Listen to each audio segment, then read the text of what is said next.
Hey guys, welcome to the Challenge Podcast. I'm Coach Steve. And I'm Coach Nick, and we're going to be talking about everything fitness, health, and the challenge. Let's get on with the show.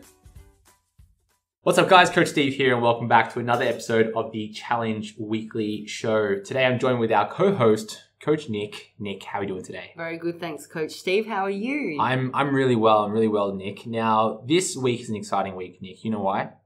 Oh, why? Please tell me. Well, no, maybe talking about this day in particular. So we're recording this podcast today on Tuesday the 14th of June. Yesterday was a public holiday, so Coach Nick and I didn't get a chance to catch up to record this podcast. But today is a very exciting day because it is my mum's birthday. Happy birthday. Yes, Steve's you've got to mum. Celebrate your mum, right? So happy birthday to my mum. She's the ripe old age of 54. Well, she's probably celebrating her 21st birthday today, but happy birthday to my mum. And like always in the challenge world, it's an exciting week this week because we have launched our brand new M Challenge app. Nick, how exciting is that? So exciting.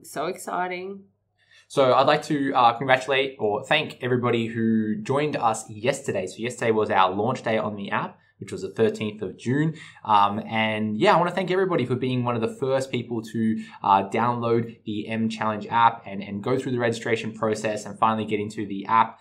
We had a few speed bumps along the way, but just like with any new technology and any new product that we're launching, we had some unforeseen challenges which are mostly resolved now. So if you're listening to this and are still facing some challenges, please email us at support@mchallenge.com.au so we can help you. Our team is super quick at responding via email. That's where we're living right now.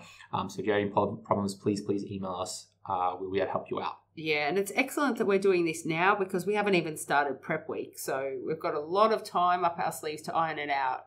That's right. So prep week kicks off on the 4th of July. So Independence Day, 4th of July. And that's when you'll be able to access your training plan, nutrition plan. So there's still a bit of time. There's still lots of time to join us. You'll be able to sign up all the way up until our start date of the challenge, which is the 11th of July. And even a little bit after that, you'll still be able to sign up. So if you're sitting on the fence, that's cool. Hopefully you tip over the fence and come join us and celebrate this very first M Challenge, which we're excited to bring to you. Yeah, very exciting. I cannot wait. I don't need to wait anymore. Now, talking about a few of the features of the app right now. So firstly, talk about price or investment, as you like to think about it. We have a special launch price of $99, $99, and that will be our ongoing return challenger price moving forward. So if you are a return challenger, meaning that you've done the max or the maxing challenge in the past and you'd like to join us in the very first M challenge, you do get this special price, $99. That's not all. If you sign up before the 27th of June, you will get 10% off if you use the code MVIP10. So you can use that at checkout, MVIP10, capital letters, get 10% off. So it ends up coming to a nice, pretty number of $89.10. That's really good. Yeah, such a good price for 12 weeks of training nutrition. You got the coaches, Coach Nick and I, helping you in the forum. You have a range of features on the app, and of course, you are eligible for our prizes and our judging process. So lots of value for a low price of $89.10. Got to put in the 10 cents, right, Nick? Absolutely, you got to put in the 10 cents. So it's a few coffees really. Yeah, especially down the coast. Yeah. I think it's about 3 coffees. three coffees with inflation and maybe a tip thrown in. Yeah. Now, talking about some of the features on the app, so the first one is our steps leaderboard. Okay. So super summary of the way the steps work is the M Challenge app pulls information from the Apple Health and the Google Fit app on your iOS or Android device. So if you are using something like a smartwatch or any other sort of smart technology that counts your steps, and there's a discrepancy between, let's say, your maybe Fitbit or Garmin watch and then the steps on the M Challenge app, you may need to review the connection between, let's say, your Fitbit and your Apple Health app, or your Garmin and your Apple Health app, or your Fitbit and the Google Fit app. Okay, so you may need to Google, what the problem might be. A few troubleshooting issues that I've seen that resolve the problem is having both apps open at the same time. So let's say if you're using Garmin specifically, if you have the Garmin app open and the Apple Health app open, it will create a sync.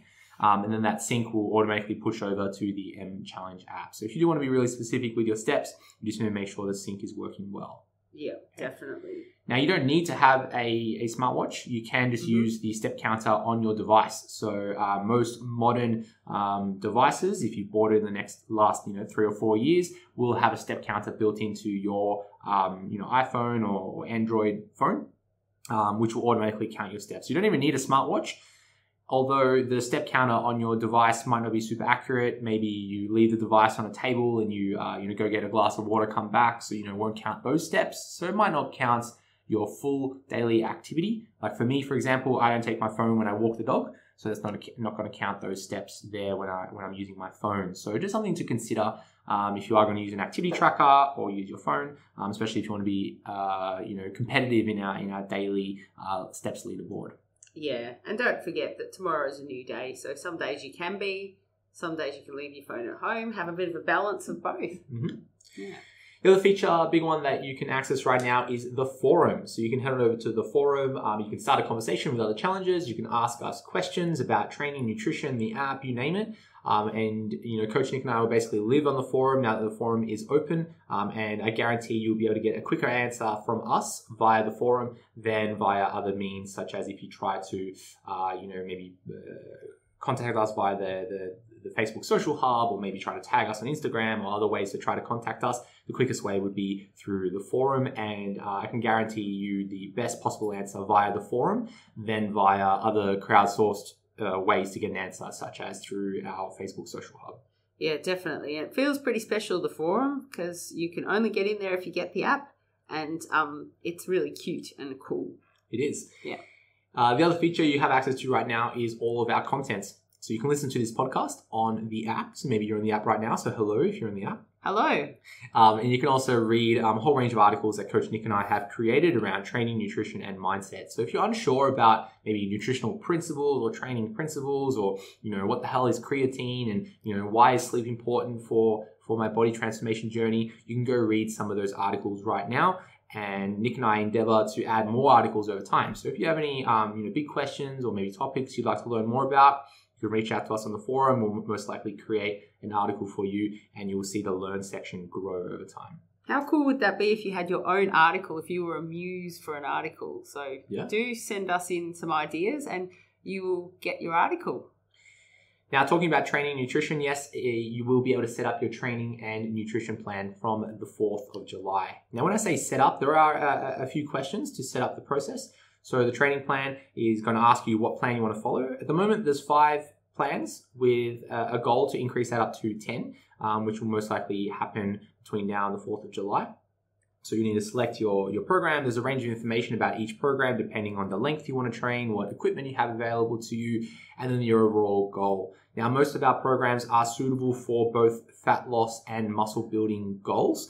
And the actual specificity of those goals, either weight loss or weight gain, will be determined by your nutrition targets. Okay, so if your goal is weight loss or weight gain, you might follow the exact same program, just you might change your nutrition targets. Okay. Yep. Once you select your training program, it will ask you your training age, meaning if you're a beginner, intermediate, or advanced.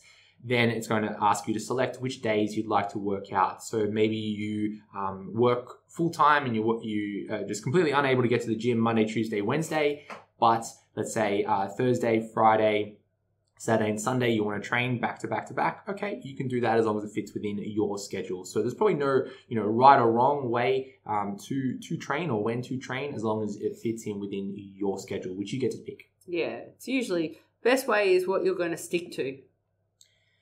And finally, around the nutrition plan, when you go to set up your plan, it's going to ask you a few questions, such as your age, your height, your weight. Then it's going to ask you your goal, which is in this really nice sliding bar. So if your goal is maybe to gain just a little bit of weight, or maybe gain some serious weight versus lose a little bit of weight versus lose a lot of weight, so you can adjust that scale accordingly, which is going to scale your caloric goal. Once you input that information, it's going to ask you to complete a filters tab, meaning to filter out certain foods from your meal plan. Then your meal plan gets created. And if you were to filter out certain foods, such as you don't want to have any dairy products, it's going to put a little icon next to any dairy products. You just need to select that and choose a food item you'd prefer to eat instead of that dairy item. Okay, so that will be our meal plan. We've got a range of recipes over, I think it's over 200 now recipes. Yeah, there's quite a few. I keep adding more and more actually. Yeah. So, yeah. Quite a number of recipes. And an updating shopping list. So as you go through your meal plan and change certain items, let's say if you change from beef to chicken, or from nuts to avocado, or whatever your goal is, that will update on your shopping list. And that shopping list has a nice little tick box function, so you can take that to the shops, right? So take it to Coles or Woolies, and you can tick off when you buy certain foods. Yeah, that's pretty exciting. It really is. It really is. Other than that, there's a whole range of other features which are pretty straightforward, such as setting goals or writing journal posts. Now, with that journal post, it is very private to you. So previously, you were able to see other individuals' journal posts, but at the moment, it's only just for you. So as you upload things into your journal, think of it like a diary. Only you are going to see that, and that can be a nice private way to keep track of your challenge journey. Yeah, really, really exciting. I can't wait for that bit. Now, the final thing here is, when do we upload our start photo? So the start photo will be available from the 4th of July. So you will be able to download the registration document. That will be available on the app as the big announcement and the homepage from the 4th of July. So you'll be able to download that. You will either need to download it and print it off and hold it up, or you may need to do it on a device. You might hold the start document on your device and maybe get a second camera to take a photo of yourself. And then you'll be able to upload that directly onto the app. So these are all exciting things to come. You have until the 4th of July for prep week to begin, and then we'll be kicking off the challenge on the 11th of July. Yeah, and don't worry, we're here to answer questions and guide you all the way through. So as you start downloading the app, any questions that you have, shoot them through onto the forum and we can get started with all of that. Now, Nick, let's move on to our next segment here. We have our NSVs. So that stands for our non-scale victories, where we like to celebrate those victories that might not be related to maybe training directly or maybe the number on the scales. So, Nick, tell us, do you have an NSV this week? I do, and one day we'll get back to looking at everyone else's. But today, my NSV is my wonderful trip that I made with my family down the Great Ocean Road. We actually went to the 12 Apostles, which I think there are about 5 now. But it was important that our kids got to see that, even though they were like, it takes 8 hours to get to a couple of rocks. But we had some photos with that. But I think the biggest NSV would be that we didn't let the kids take their devices at all. Even though we're talking about devices here and how great they are, I think teenagers sometimes could get a little bit stuck in that trap. And so as a family, we spent a lot of time together and we exercised and just did some good stuff in the fresh air. And it was good to know that our kids are human, which is fantastic. So that's my NSV, a nice little trip with the family. I love that. Yeah. Do you reckon they'll ever rename the apostles, or maybe call them the four apostles? Well, I don't think as many people would go. No. It's not as exciting if it's like the 2 apostles. I know. Right? If there's no apostles there, I don't know what they're going to do. Would they just call it the apostle and just be one? Oh, yeah. Unless they construct some more. But it's pretty cool. Have you been?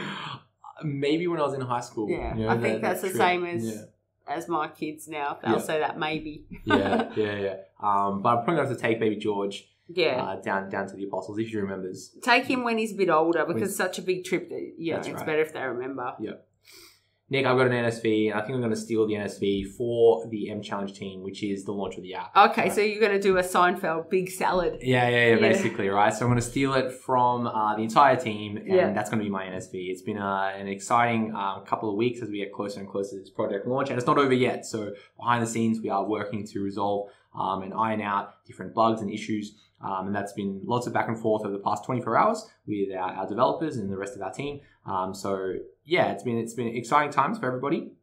It's not the end, and that's my victory. I think it's a win. Yeah, I think you did a really good job yesterday. I was trying not to read my phone while we were going through the twists and turns of the Great Ocean Road, and it kind of went in and out of reception. But I was very proud that you kept it all going through any technical glitches and stuff, and well done. No, we made it. We can't do it unless we're a team, right? So yeah, true. And I think it's really good that any bugs and things, which are always bound to happen, are getting ironed out now. That's right. So huge NSV for the M Challenge and you guys.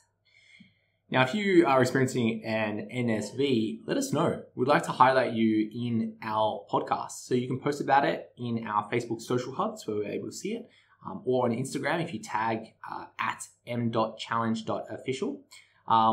Previously, we used to find lots of our NSVs through the journal, but I think now moving forward, we can't actually see your journal. No. So you need to celebrate your NSV. So if you are experiencing NSV, show the challenge, show the M Challenge community, and you can post that on the Facebook social hub or tag us on Instagram, and we can feature you in this podcast. Yeah, don't forget to tag us, M Challenge, the new one, the new Instagram, M Challenge Official. That's right.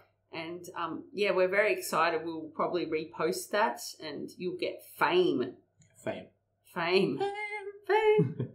Nick, let's move on to our next segment here, which is the Coach's Corner, where we offer our tip for the week. So Nick, take us away. What advice do you have for us? Speaking of fame, not at all, but probably being a mum is the least famous thing that you can do because you don't get a lot of recognition. No whinging, but on your mum's birthday as well, I get to talk about this. So that's a bit cool. There you go, Mum. If you listen to my podcast, which you do, I know you do, you can learn about... You know what? She's already through it. You're out the door. So she doesn't need to worry about any of this. Tick and tick. It's more of I think we'll probably get quite a few people that maybe are rejoining after having kids or maybe even never exercised before and deciding to make themselves a priority for once. So just a few tips that I have regarding how to fit your own well-being into your schedule, because I often get, especially when the kids were younger and I used to maybe put them up on social media, how do you manage it all? So these days they can actually be left at home while I go and do stuff. So it's a lot easier. That's probably just a little hack on the side. They do get old enough that you can leave them for a couple of minutes and they won't necessarily turn on the oven. But once Zara did put a cookie in the microwave that went for 15 minutes, but we won't worry about that. Pretend that didn't happen. So the first one is you want to set motivating goals for yourself. So it might not be something where you say, I'm going to be able to get to the gym and do weights 6 days a week. That might actually demotivate you because something might happen to you where you might not be able to get there. So something that is going to motivate you is something that you can generally achieve. So when my kids were younger, I did go to the gym and things like that. But the first thing I did when they were really little was walk everywhere. So I just shoved them in a pram and walked and walked and walked. And that made me feel so good. I felt like I got out there when they were old enough to go to the park. They did that. I met some other mums and that was really good. So you can always start there. There's nothing wrong with that. Then you can decide your overall fitness goal. So it might be something specific like, run a 5K, or it could be maintain my fitness level or reach what I used to be before I was pregnant, and just chip away at that. So there's nothing wrong with just taking your time. There's no pressure and you don't have to make it body related. It's often really good if it's fitness related or some sort of a strength goal, or, an achievable goal where you can do something other than worry about the way that you look. Because I promise you, it ends up working out in the end if you don't stress too much about it. Don't go on Instagram and look at people like, your Kim Kardashians and things like that. I mean, not that you guys need to hear that from me, but just in case you did, unfollow those people that are, a bit demotivating on Instagram. You'll find that there's a whole bunch of real people out there that keep it a little bit more real than those. Choose the right kind of exercise. So that's another thing. So when my kids were younger, I did a lot of Pilates because that particular Pilates place had a bit of a childcare thing going on. So it was easy to take. I took Zara with me in her capsule till she was about 8 months old. I think I squashed her in there and held her in there until I couldn't anymore. And that was really good because I didn't have to rely on anyone else. So that was really good. You don't have to always do things where you feel just because everybody else weight trains, you have to weight train. You got to do stuff that you are going to be able to stick to. So if it's not feasible at that time, if your gym doesn't have a creche, the other thing is you could try and find one with a creche and try and book that time in advance. but yeah, walking, Pilates, yoga, anything like that is fantastic. The other thing is, since I guess, well, not just the pandemic, but just in general, exercising at home is a thing now, isn't it? Mm-hmm. Like you can really exercise at home. You can, buy gym equipment. You can buy. I think you guys even have a reformer, don't you? But I mean, that's pretty next level. Yeah. Well, both my partner and I come from Pilates backgrounds, so we have a reformer. You got a bit of a discount one. Yeah. But yeah, I mean, I know that you can get spin bikes. You can, but you can also get easily dumbbells and things like that. And on our app, we have a home option. So that is something that you can start to fit in, even if it's half an hour. We have, shorter options, but in general, half an hour, something like that is enough to just elicit some change in you, and definitely your mental state as well, which then rolls into the physical. You'll feel like eating better. You'll feel like looking after yourself a little bit more. It's all kind of a roll-on effect. So exercising at home is fantastic. You don't have to just worry about what people are doing at the gym. That will come. So like, as I said to you, like, I'm good at the gym now. I mean, I'm okay. Like, I'm not the best ever, but like, as in, I feel like I know my way around the gym. But that did not happen when my kids were that age. I was doing body pump classes because that's what I could fit into the timetable. Who cares? So what? I thought I was really cool because I was squatting like the 20 kilos, but it was hard at the time. And it was probably not even all the way down. No way. The other thing is that you can start kind of eating smart. So, because if you are at home a little bit more, or you have a little bit more time, it doesn't mean you can cook more. Don't get me wrong, but it just means that you can plan your meals more. So you can kind of, if you're like, often we are the ones doing the shopping, or, if your partner's like awesome enough to do the shopping, then they're also awesome enough to listen to your bossiness about what to buy. So, just see if you can start to get the food that's sort of more nourishing into you. So I was speaking to a lady the other day who has a young child, and she was saying she wakes up and just feels like a chocolate brownie. So I said, look, instead of, because that's probably tiredness, being up all night, that sugar rush, I said, look, instead of me saying to you, that's ridiculous, don't eat it, perhaps make something like an overnight oat that has a chocolate vibe to it, like a chocolate protein powder. So you're not actually missing out on that chocolate taste. You just have to substitute it. So it's about thinking about replacing things, because it's stupid. Her brother is apparently somebody who, only eats sort of like protein and a couple of vegetables, nothing else, and very, very strict. And he was telling her to go on that diet. And it just didn't fit with what she was asking me. So I just said, eat smart, make swaps, just those little swaps, like, make a bit of a slice out of the oats and the protein powder and maybe some egg whites, things like that. Look up those sorts of things and substitute that. Make sure you get your water in, and get your steps in. And I even told her that, and she said, that's actually doable. And she said, where do I buy some protein powder? And then I directed her to us.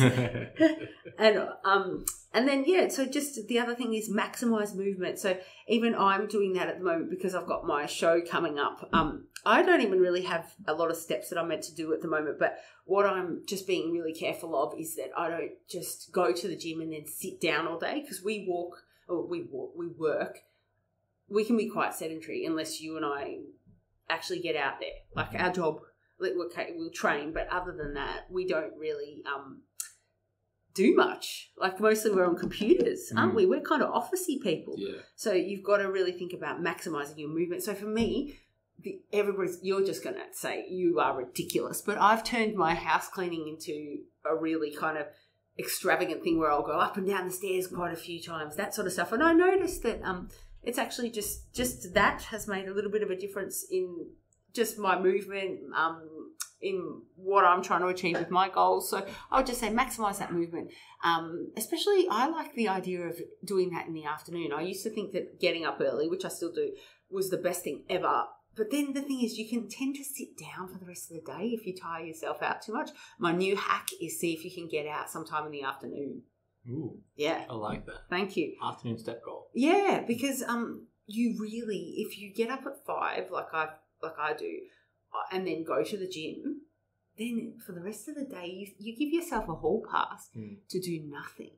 Whereas if you spread it out throughout the day, even though I like to get stuff over and done with, if you spread it out throughout the day, you actually end up moving more. I know that seems so... No, it's a thing. Yeah. Yeah, I think people label it like the lazy athlete. Yeah, definitely. And I can be an extremely lazy athlete, especially like even with triathlon, you do all your training early in the morning and then I just sit there and then you can tend to eat. You just go, oh, I'm hungry, I did all my exercise, and then you just throw it all out. But if you go for a walk in the afternoon, that's really good. Yeah. You might find that walk like peps you up again. Yeah, it does. It actually peps you up again. It peps everybody up. And yeah, if you're happy, your kids will feel that as well. Like they don't want an unhappy parent. So it's a really good idea to try and carve some time out. And I know that some people only have early morning, and that's fine too. But it's just little hacks that I had thought of. And the reason that I did it is because somebody asked me, although I wasn't I think I was in like the supermarket or something. I don't think I was actually like in a professional aspect, but then I thought, just in case anyone out there is wondering, because it doesn't have to be extreme, and that's what I told her. I said, like, rather than taking stuff away, why don't you try adding stuff? So add steps, add water, add those healthier options, and then see what happens. Yeah, I like that. I think as a new parent myself, I have a lot more empathy now for other parents, where before maybe it was a bit more sympathy, where I was kind of like, oh yeah, they're their parents, and I didn't quite understand. Then now as a new parent, my boys are only 9 months old now. Yeah, I've quickly understood the challenges of parents, and I was a naive trainer once where I would say things like, "Oh, you've got to make time, and you've got to eat well, and you've got to do your meal prep," and that kind of goes out the window when you've got a kid screaming at you, or I'm not at the toddler phase yet, even though my boy's standing up and shuffling and things like that. But once he's running around, gosh, that'll be a whole another experience. Definitely. One thing I've noticed is that how quickly, let's say, the nutrition side of things, not just food, like the nutrition side of things kind of shifts. Now, I live in a lifestyle where fitness is a high priority, both for myself and my partner. But since baby, it's almost like my boy is eating better than I am. Yeah. He would have, like salmon for lunch, and then I'll have like a sandwich or something, right? Or for dinner, he might have like this, extravagant meal, which is very highly nutritious, not just good food or anything like that, nutritious food. And then I might choose just to have something like, I might just have like genuinely like a tomato and like a slice of chicken or something like that. So like I don't random combos, right? It's like I'm tired, I like whatever. I was like, I don't need anything extravagant, right? Yeah. So I'm getting the energy in, but then the nutrition side of things is slowly shifting. Yeah. Does that make me a bad person? No, I'm a human. I'm a parent, right? And that's where I can see things change. I really like what you said, Nick, where the idea of like adding food to it, where you could have like chocolate brownie. Yeah. But if you add something to it, let's say you add like a protein powder, it turns it from just like a low nutritional value food into like a higher nutrition value food by adding like a protein powder to a brownie. So you still get your brownie fix, right? But then you also get some good quality nutrition as well. So and you get your oats and the texture, and also just the feeling of having made it yourself. I think makes you feel a little bit better, because it's also about how you feel when you're eating these foods. Like the chocolate brownie, you can eat it, but then 99% of the time you're going to get that sugar rush and then feel like shit and then feel angry at yourself, and then cascade of all that stuff happens. But I'm glad that you can understand. I can understand now. Yeah. I was once blind, but now I see. Oh my gosh, amazing grace. Look, Nick, I'd like to talk about part 3 of my nutrition for fat loss. We're going to be talking about nutritional periodization. Ooh, big fancy word. Okay, let's break it down. Nutritional periodization. Let's talk about the fire analogy that we've used for a couple of weeks now. So if this is your first podcast listening to my little series here, make sure you go check out last week, the week before's, part 3. We're going to talk about this idea of a fire, and that fire represents kind of our energy requirements, and then also maybe a bit of like our body weight, our mass, right? So the bigger our fire, the more fuel we require. That rhymes. Oh, wow. And then, if we wanted to make our fire smaller, we need to give it less fuel, and the fire slowly burns down. But then as that fire burns down, it becomes less of this, big hungry fire that's going to, like burn and break down things, right? So when we're looking at our body transformation journey, we're either trying to actively make our fire bigger, like we're trying to, build muscle, make our fire bigger. And as our fire gets bigger, it requires more fuel. Or we're trying to make our fire smaller. Maybe we're going through a weight loss journey, so we need to provide it less fuel. But then as we provide it less fuel, it becomes a smaller fire, has less energy in it, which can face some challenges. So Let's talk about nutritional periodization, which is this concept a little bit more theoretical, a little bit more advanced. So this might be better for someone who might be a little bit more of a Boy Scout, who has good control over their fire, right? Mm-hmm. Maybe less of someone who's, brand new to camping and doesn't really know how to make fire or control a fire. This is someone who maybe has been training for a while, has been dieting for a while, who has some good control over their food intakes. And we're talking a little bit more of strategy, theoretical strategy, and what might be most optimal to make the most out of your fire, okay? So there's three kind of goals with our fire or with our weight loss, weight gain, body composition goals. We're either trying to lose weight, we're trying to gain weight, or we're trying to maintain our weight, okay? So let's talk about maintenance here first. So the concept of maintenance is that we're trying to keep our fire the same. We're trying to keep our body weight the same. And this can be suitable for those who, are enjoying where they are right now. So the definition of maintenance is where our body weight might only fluctuate up and down, maybe 0.5% per week. So, if you are, let's say, 100 kilos, like I am around at the moment, over the course of a week, my body weight might go kind of up to 100.5, it might go down to 99.5. And the best way to measure that is get multiple data points throughout the week, maybe every single day or every second day, and then average out the number, because we know that our body weight can fluctuate with how hydrated we are, how much carbohydrates we eat, how much salt we consume, if we're training, all these other variables that kind of can manipulate our body weight changes. So if we are in a position of maintenance, this can be great for someone who, just wants to enjoy where they are. Maybe you've lost a lot of weight and you just want to enjoy being lean or being strong, whatever it is.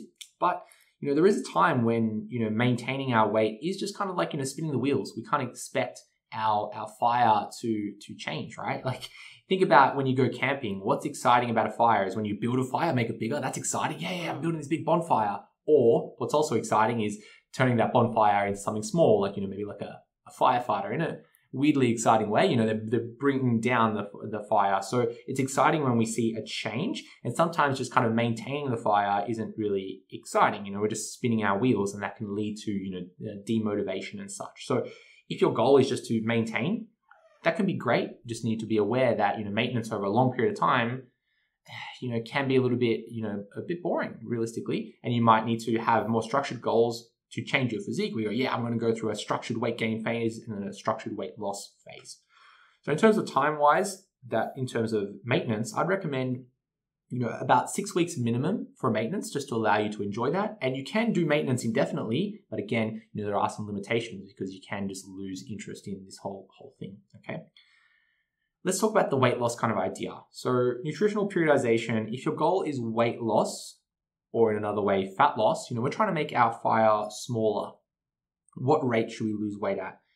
The best kind of rate of weight loss is about 0.5 to 1% of our body weight per week, okay, per week. So anything less than that, let's say you're losing 0.1% per week, can just lead to low motivation. You're not seeing much change on the scales. So that might mean you need to either decrease your calories further, so reduce the amount of fuel on your fire, or increase your overall step count. So try to find ways to make that fire burn hotter so that it can burn more fuel, right? So that it can become smaller.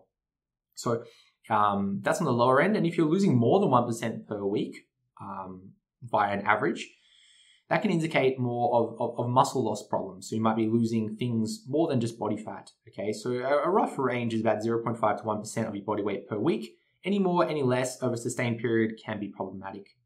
In terms of weight loss duration, what we want to aim for is about 6 to 12 weeks in duration. Anything too short can lead to a lack of significant change, right? So if you do a weight loss phase for 2 weeks, you might lose maybe like 0.5% or maybe 1% of your body weight. It might not be significant enough.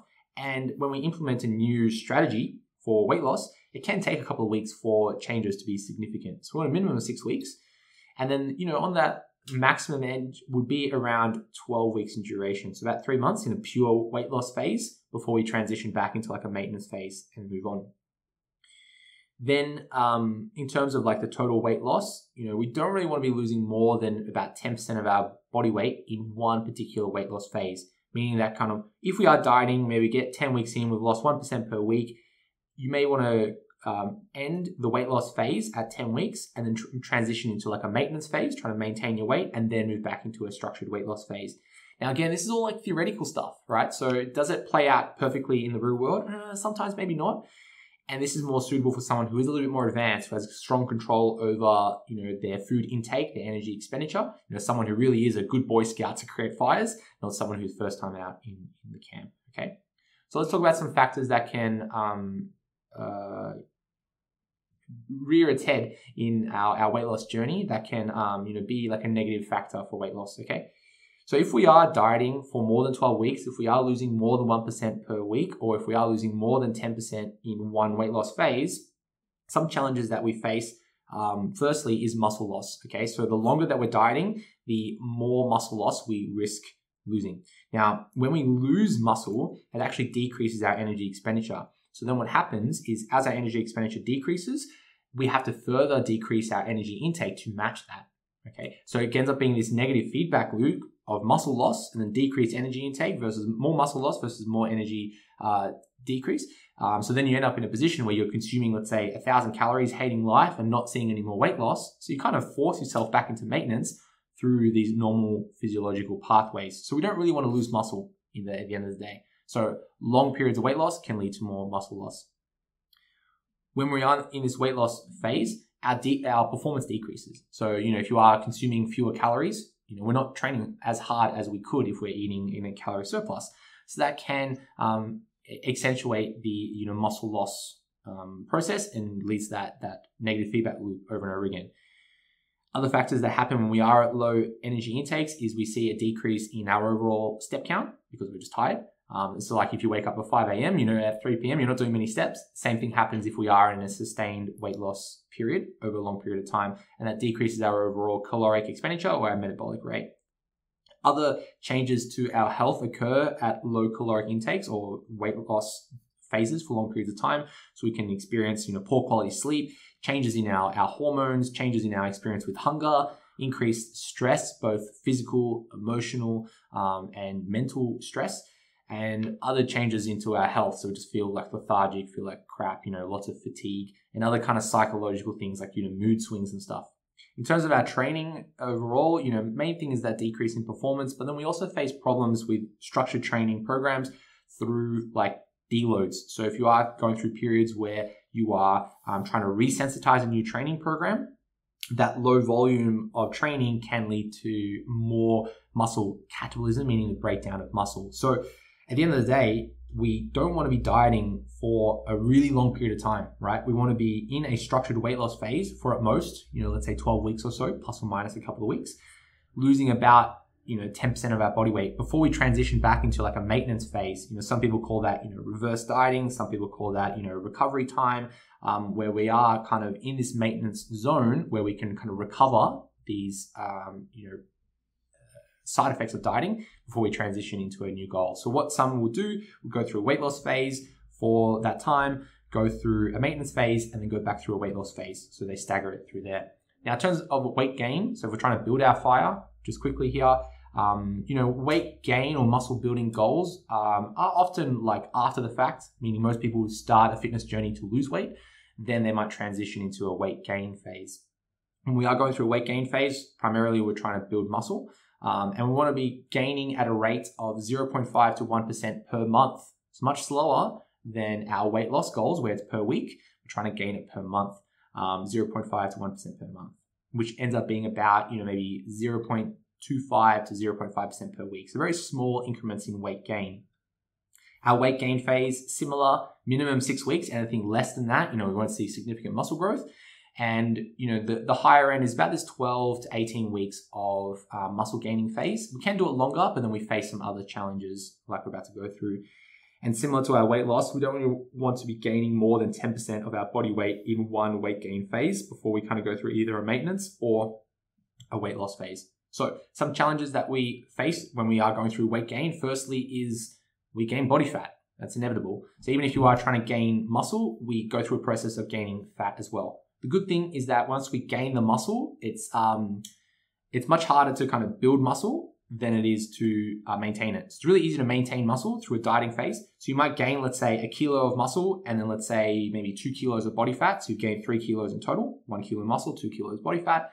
Once you go through a weight loss phase, it's really easy to lose that body fat and maintain that muscle. So long term, it's better to gain a little bit of body fat with a bit of muscle and then go through a weight loss phase once again. With increases in body mass, when we're gaining weight, it can change the range of motion. So let's say you gain a bit more size around your thighs, you might not be able to squat as deep because your thighs are a little bit bigger, right? And as you get heavier, it can change the speed of movement. So let's say with squats, as you get heavier, you might not be able to move as quickly as if you were lighter. Similar problems around training is that through that weight gain phase, if we go through like a deload, it can lead to increases in fat gain over that period of time, and we face some problems with sensitivity. But the main problems with weight gain is like that psychological side of things. So, as we start to see the scales creep up, it can mess with our head a little bit. It can mess with our health a little bit because, you are slowly gaining weight, and that can have some negative effects to like our cardiovascular health and so on.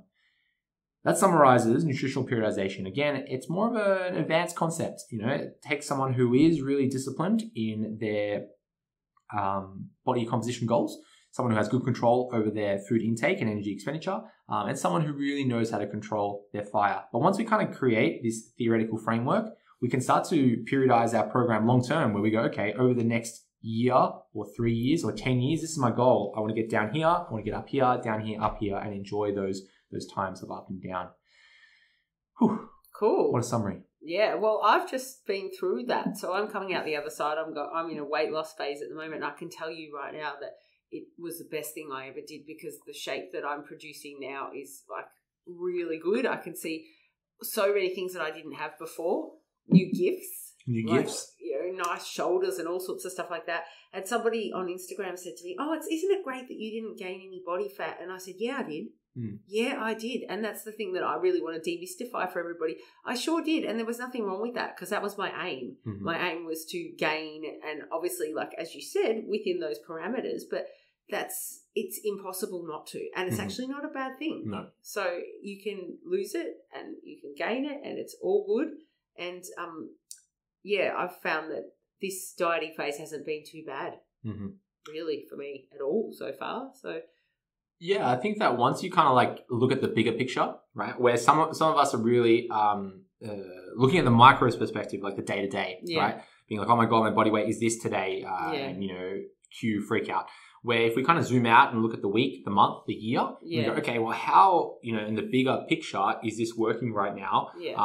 Right now I'm at 100 kilos. In 6 months' time, I want to be down at 90 kilos. That's 10% of my body weight down. I want to maintain 90 kilos for 6 weeks. And then I want to gain again, aiming for, let's say, 105 kilos, right? Yeah. Where we're trying to build up size again. So then we go through this phase of, build and then lean, build and lean, where over time we're building more muscle mass and we're developing our physique. That's right. And you've got to remember also that your base weight that you've come back to is going to raise every time you lose body fat, because you'll gain that muscle. So, you might never be that previous weight that you were, but you might look so much better as well. So it's an awesome topic to chat about, and definitely parameters to think about to keep you on track are your numbers in the gym. That's where it comes in handy. Yeah. Because you can squat stuff that you've never squatted before, I found. Right.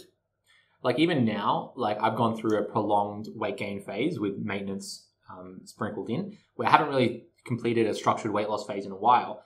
Even though when I look at my actual body composition, I haven't noticed a very significant change in body fat, right? If you look at some older videos from like the Max and Maxine challenge, I was much skinnier, much smaller legs, and now I'm a lot more thicker with 2 C's, right? Which is a good thing. Along with that has come a little bit of body fat. That's fine, no dramas. But as I go through these maintenance phases, I find that I haven't gained a lot of body fat. A lot of it has been a lot of muscle mass, which is awesome. And I know that when I go through a structured fat loss phase, then it will see a very different physique. And I'm really happy that I've gone through this muscle building phase, because if I stayed at maintenance for a while, I wouldn't have seen much of a change. Over the past 5 years, I would have just been spinning my legs, and I look at photos and go, oh, well, I haven't really improved my squat or my deadlift. I haven't really improved my physique. Like, what have I been doing for 5 years? Whereas now I go, geez, like I warm up with my max, or my squats and my deadlifts and my bench press. My clothes don't fit me anymore, right? Around the good parts, around my arms or my legs, and my belt is always really loose, so around my waist is fine. So these are all like positive things, and it's about the reframe of it. That's right. Yeah, I've never had more people give me good feedback about the way that I look, including like even people that are like in the bodybuilding world. And it's like, wait a minute, I tried to be small for so long and that wasn't the answer. Yeah. And it's so weird the way that you perceive yourself versus the way that others see, because they can see shape and silhouettes and stuff like that. So it's worth it, but it's a hard slog at first because of all the factors that you mentioned there. But the psychological thing, you have to kind of get over it somehow. You do. Yeah. You do.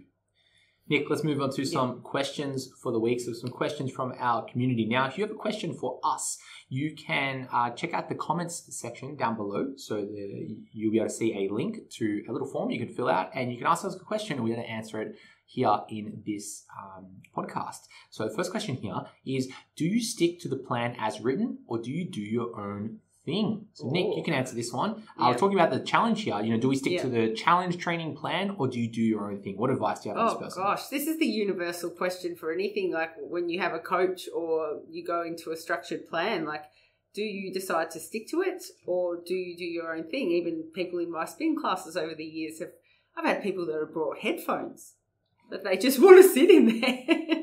So you just, there's a lot of different people do different things. Firstly, I'd just like to say, like, if you've been doing your own thing and you're happy doing your own thing, then there's probably no point in investing in a plan and coaching. So that's what I'd probably start off with saying. However, I've mellowed in my years and I just think everybody needs to do what suits them. But the thing is with this, if there's a structured plan and we're advising something and we're telling you this is how you get from A to B in the best way that we know how, in the healthiest way, that's the most sustainable, and then you say, no, I want to run in between, then we don't necessarily have the map to get you back to point A or to the other side. So stick to the plan is what we'd say because we wrote the plan. TBH. To be honest. That's what my kids text me. So stick to the plan. I like to stick to the plan. I don't do my own thing. I am very planny. So I would say out of A and B, I would say please stick to the plan. I like it. Yeah. I think just bringing it back to an analogy is, let's say we put you in the forest, right? Or the bush, we're in Australia, right? And we give you a map. Here's the plan. We're currently at this intersection of a road. We're going to hike through the bush and we're going to get to that intersection of the road. We may know the path. We've walked it a few times and we're going to give you the map and say, okay, good luck. Yeah. Follow the map and follow the path, follow the plan, and you'll get to the other side of the road. You, of course, could go on your own way. You might be like, nah, Steve, I've been here before. I know where I'm going. Great, happy days. But it might be worth reflecting on, why you chose to join the challenge, why you chose to follow a plan that someone else might have written for you, whether it be the challenge or another plan or another coach, whatever it is. And reflecting on, okay, well, why did I sign up to this? If what I've been doing in the past has worked, why am I not seeing the results that I'd like to see? And, there is this concept in training of this idea of a lifetime intermediate where someone never actually becomes an advanced person. And the reason that happens is because they are unable to complete a training program, where those individuals love to program hop, where they might do, a 5x5 one week, and then they go to, another style of training, and then they jump into the latest craze on Instagram, and they follow their YouTube, favorite YouTuber, they follow their plan for a week, and they just program hop all the time, and they never actually complete a program. So I will invite you to complete a program. I will invite you to try something new, and I will invite you to think beyond a lifetime intermediate and get into that advanced phase where you followed a structured plan and make your way through the bush and get to the other road. Definitely. And really that applies so much to resting as well, because people always want to do more. That's right. So I would say take your breaks when you're supposed to on this hike. Eat your scroggin. That's what it used to be called. Scroggin. Do you know scroggin? No. It's basically a mixture of nuts and chocolate and lollies that you were allowed to eat when you were younger. It's like a trail mix. But it's called scroggin. Yeah, so eat your scroggin. Eat your scroggin. One thing I've been doing a bit with my training lately is just simplifying it. Yeah. Right? So if I zoom out maybe 2 years ago, I used to want to do like all the exercises, right? Like, if I'm training my upper body, all right, I've got shoulders, I've got back, I've got chest, I've got biceps, I've got triceps, and I've got a few exercises for each one. So when I look at it, I'm doing, let's say, 10 exercises, right? And then over the past, let's say 2 or 3 years, I just simplified it more and more. And now I'm down to 3 exercises per training session. I might do a few more sets, where in the past I used to do maybe 2 sets. Now I'm doing closer to like 4 sets or so. So the volume is very similar, but the process of simplifying my training just makes it easier. So I go into the gym, I'm like, all right, I've got 3 exercises to do. I'm doing calf raises for my calves. I'm doing like a stiff-legged deadlift for my hamstrings. I'm doing a squat for my quads. Right? I've hit all my lower body. I've got those 3 exercises. And then by simplifying it, the plan, without doing more, I'm doing less. And just making it easier, both mentally, physically, and actually just doing it, committing to those 3 things. You're getting results. Yeah. And then watching, like, let's say my reps go up through those 3 exercises, or watching my weight go up through those 3 exercises, and using those exercises, playing around with those technique of those 3 exercises, because it's just simple. It's all right. Instead of trying to learn 10 exercises, I now need to master 3. And, every 4 to 6 weeks, I might change it. So instead of doing a back squat, I might do a front squat. Or instead of doing a stiff-legged deadlift, I might do like more of an RDL style, or maybe more of a good morning or something like that. So similar movement pattern, but slightly different. So yeah, just a food for thought. Simplify it, make it easier for yourself. I agree. Nick, next question here is, how much protein should I consume per meal? Ooh, okay. Interesting. So this is a common question I see on media, like social media. How much protein should I consume? And often it's around like, what's the maximum amount of protein you can absorb? Similar ways to ask that question. Now, the most common study cited is that we want to be aiming for about 20 to 25 grams of protein per meal. Okay, that's the one that's most often cited. And I remember getting into this argument at uni, right back at uni, with the person who was taking us through nutrition, saying that you can only absorb 20 grams of protein per meal. And I was like, no, like if you consume protein, you're going to absorb it. Your body doesn't look at the amount of protein you consume and it reaches a threshold of like 20 grams and then the rest just passes through your bowel. Like your body's going to absorb it. How did they figure that out in the first place? So where does it come from, that idea? Yeah, it comes from a study around the synthesis around leucine and BCAAs. So the way that our body synthesizes protein is through a threshold, a leucine threshold, which equates to around 20 grams of protein is around that threshold. So that's kind of where it came from, which isn't true. So it's one of those things where it's like, okay, this is one thing we're talking about, but then we can't extrapolate that to something else, saying like, how much protein can I absorb? It's like, well, you can't answer that question by saying, how do we pass through the leucine threshold? Because it's not the right, it's like talking about 2 different things. It's like saying, oh, what car should I drive down the road? It's like, well, you can ride your bike. It's like, well, no, it's a different answer, right? So what did your professors and stuff say back to you when you argued with them? Well, they were quoting those studies, and I was like, well, no, you can't say you can't absorb this protein, right? So it was more of a semantics thing, right? So the main takeaway here is absorption of protein. How much protein should I consume is very different to how much protein do I need to hit the leucine threshold, okay? So more and more studies over time, because uni days were a few years ago, we've had lots of fresh research coming out, is that we absorb all the protein we consume. So let's say you had a really big steak, half kilo steak in front of you, you ate it, and then I don't know, you had a protein shake as well. Maybe you're following a carnivore diet, so you're only eating protein. Guess what? You're going to absorb all that protein, right? You're going to metabolize that as fuel. You're going to go through a process of gluconeogenesis, convert that protein into glucose. You're going to use that glucose in your body. So you are going to absorb all that protein. Now, how do we hit that leucine threshold? What's the best way to break down our food intake, and how much protein should we absorb per meal? Okay, so if we're looking at a rough meal intake of about 4 to 7 meals per day, we know that the minimum meals per day that we want is about 4. We want about 4 servings of protein per day so that we hit this concept of a leucine threshold. If you're not sure what leucine threshold is, I'm going to invite you to go and check out the Understanding Nutrition mini-series that I recorded. You better find that on the app in the Learn section, also on the Facebook group in the Guide section. And per meal, we want to be aiming for about 0.4 grams per kilo of body weight per meal. Okay, so I say that again, 0.4 grams per kilo of body weight per meal. So that equates to around 1.6, 4 meals a day, or about 2 grams per kilo of body weight, about 5 meals per day. That's what we want to aim for so that we can hit this leucine threshold. Super summary of leucine is the primary amino acid that synthesizes protein. Synthesize means creating protein. And if we have very low protein intakes or very low doses of protein, let's say about 0.2 grams per meal per day, prolonged low sources of protein per dose, per bolus we call, can limit muscle protein synthesis. So this is the real tail end stuff, Nick. So this is the real stuff where, if you want to be diehard around how much muscle you can build, a real meathead, this is the stuff we want to care about. But if you are, just trying to focus on losing some weight, these might be like the lower ends of the priority. But really fascinating to think about. So the main summary is how much should I consume? Aim for about 0.4 grams per kilo of body weight. You will absorb everything you eat because if you only eat protein, guess what? You're going to consume all that protein. It's the same as if you were lost out in the wilderness and you were hunting a deer. You got that deer and you just decided to only eat that deer or deer. You made the fire, you cooked the steak, and that was the only thing you were eating. Guess what? You're going to live off that protein. Your body doesn't go, well, you've only consumed 20 grams of protein. That's all you're going to consume, and then the rest is going to pass through your bowels. It doesn't quite work like that. So if you want to take the train to Gainesville, 0.4 grams per kilo of body weight.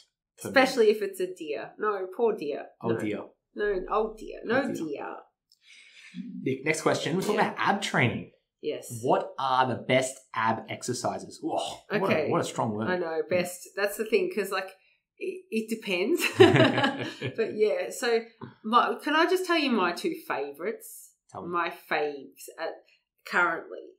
I don't like any. But if I had to choose, the ones that I don't like, I don't mind incline, is it decline? Reverse crunches, where you hold onto the top and you can actually move the bench all the way down if you want to do them flat. But reverse crunches are quite good. I find them to be quite good. But if you're not up to reverse crunches, you can also do them. I suppose you have to really hold your body weight up, but hanging leg raises are quite good as well.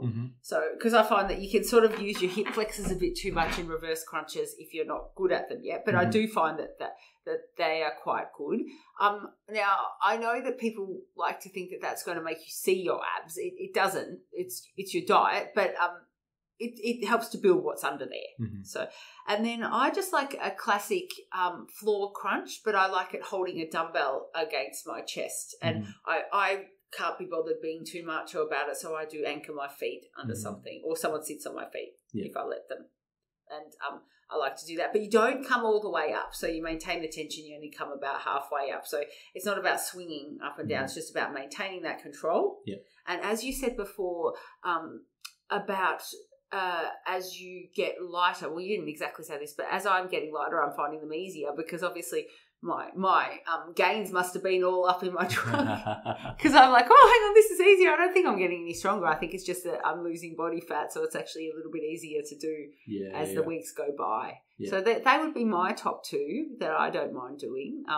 They never get any easier. I don't know why. Not a fan, but I do a couple of things at the end of maybe once a week, to be honest. I'm not a huge Abby Kidabby person. But they're my two best bang for buck, I find. But I can only let you know in maybe 3 or 4 weeks. I reckon we'll be able to see what's gone on. And then I'll be able to tell you for sure because I'll be able to see what I've been doing. I like it. Yeah, I've got lots of thoughts around ab training. If I was to label it down to my top two, I'm going to go with squats and deadlifts. Yeah, I know that, but I get you. You get me, yes. But the direct. Yeah. So, I feel like we've spoken about this in not too long ago podcast, maybe 10 episodes or so ago. Look, I think when we're training the abs, we need to be, again, particular with the semantics, we're trying to train the rectus abdominis, ab muscle. We're not trying to train our core, which is like the deep stabilizers. So, core training could be like, maybe some single leg work. We're training the core, right? Where we're training those muscles that attach onto the spine, and we're trying to resist movement through the core training. When we're training our abs, we're trying to train those abdominal muscles. So when we're talking about the rectus abdominis, the six-pack muscle, I'm looking at this through the eyes of maybe like a rehab person. I'm an osteopath. I see individuals with back pain, and I see even myself when I was powerlifting a month or two ago. I accumulated a little bit of pain in my low back. What I was finding was that I was losing my ability to flex my lumbar spine, my lower back. Okay. And you might check this out yourself. So if you let's say, go to touch your toes, maybe get a little glimpse of yourself from side on in the mirror, you might be able to see your lower back, and it might be something like, maybe it's really flat in the lower back and then you bend a lot through the upper back. Okay. In the lumbar spine, we want about 20 to 30 degrees of flexion through each segment of your lumbar spine. And if you lose that ability to flex, that's where the rectus abdominis comes in, right? Where it flexes the spine. So if you can't flex the spine, you can't contract your abs, right? It's like saying if you can't lift your arm up over your head, you can't think about training your deltoids or your shoulders, right? You can probably still get your arm up if you did something like lean or maybe use like your pec to help lift your arm up, but you can't train your deltoids if you can't lift your arm up.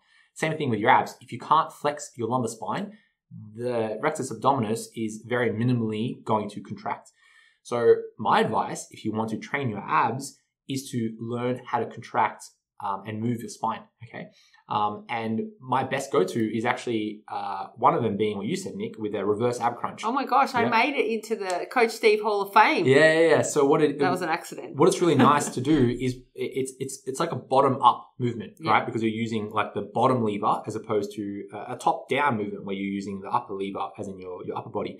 So what you can do is you just hug your knees. So you take yourself into full flexion through your spine and then control, like slowly lower your legs back down and lower your hips back down and try to feel like your low back, rolling onto the floor, the mat or the bench, wherever you're doing it. And you may find that there's a certain point, like for me, it's around like that middle lower back. So more specifically, maybe L3, L4, where I kind of miss it. So I kind of go, I feel the first little bit, feel the second little bit, and then it's kind of nothing, and then my tailbone touches. Right. So for me, I'm really focusing on that last little bit. And once I really think and be like, okay, how can I move my body so I feel that bottom little part of my spine contract, I get this ridiculous abdominal cramp, right? Because my abs are going through this new contraction, being like, what the fuck, right?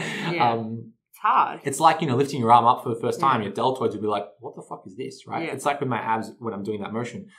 So if you can't feel your abs, or maybe you're doing your abs and your hips are hurting or your neck's hurting because you're trying to pull up or something like that, try to just break it down. Do it super slow. You don't need to do 100 sit-ups to get abs. No, you might do one really good sit-up. You feel your abs contract and then you're in a heap being like, oh my God, I felt my abs for the first time.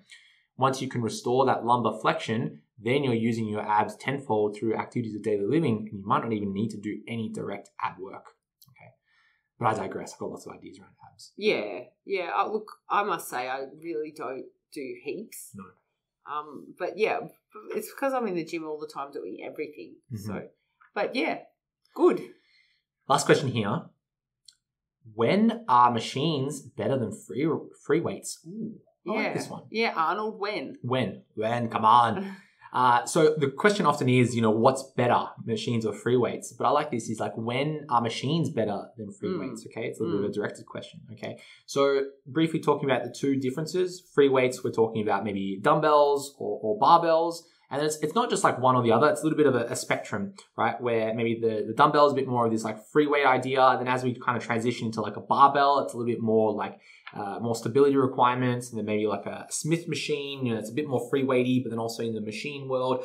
And then we've got like full on commercial machines. So how do we define the two in the spectrum is around the stability requirements and the path of the load.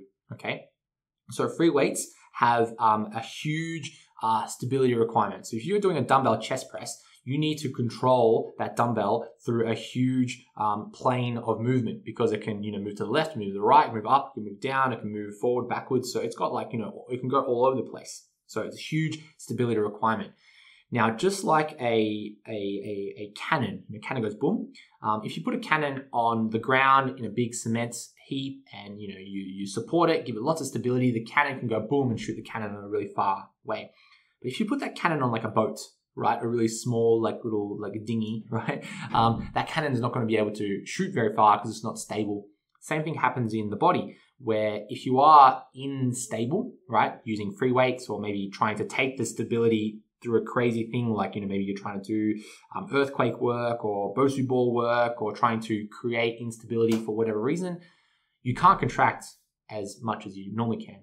And this is a safety thing in the body. It's really cool. So if you were, let's say, a monkey, right? Yeah. You're a human monkey. You're up in the tree and you are walking on a branch and you take a step on the branch and you notice that it's unstable. Your body, your nervous system is not going to let you like put your full body weight onto that branch because it knows it's going to break. It's not stable. It doesn't feel safe.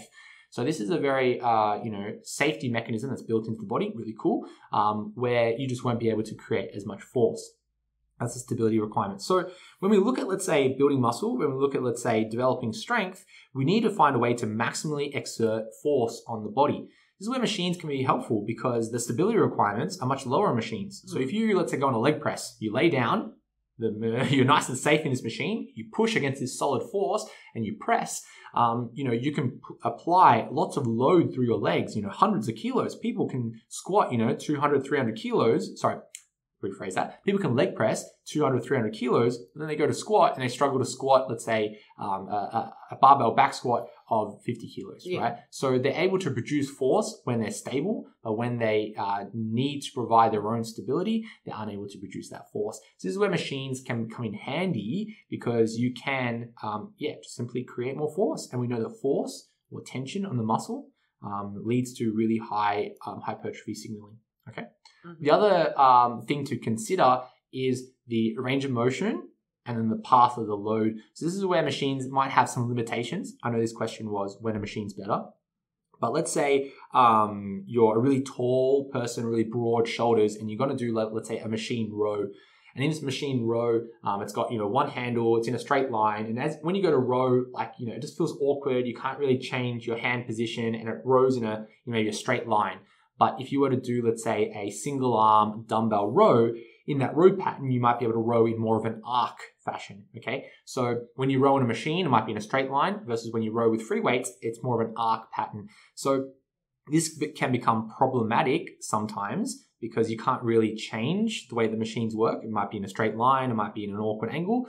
But then sometimes on the flip side, because of the machine, because it's in a certain path, like an arc shape or like in a round motion, or maybe it curves in, you might be able to get a nice contraction in, let's say, your lats or your pecs, where you can't do that in a free weight version because of the technical proficiency. Like, let's say you're trying to do a single arm dumbbell row, you've never done one before, and you don't know that the dumbbell moves in like an arc fashion, right, rather than a straight line. If you go on a machine that does that for you, just grab, hold, and pull. It does it for you. Less things to worry about. And then if you think of the mental requirements, okay, if there's less things to mentally think about other than just grab and pull, all right, that might lead to more performance outcomes. So it's a little bit more of a nuanced conversation. When is it better? What's better? Why is it better? But it's definitely a scale.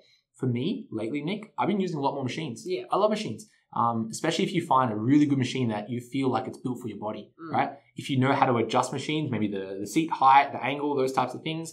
I'm a little bit weird. I grab other handles to use on machines so I can get a little bit more rotation in my arms. I use wrist wraps on machines. I use my towel times to, prop up my body in different things. So I'm in that phase where I don't just use the machine. I modify the machine to make it work for me, right? Yeah. You don't need to be there yet. But once you learn more about the movement and how to contract your muscle, that's when you can start to manipulate the machine to make it work for you.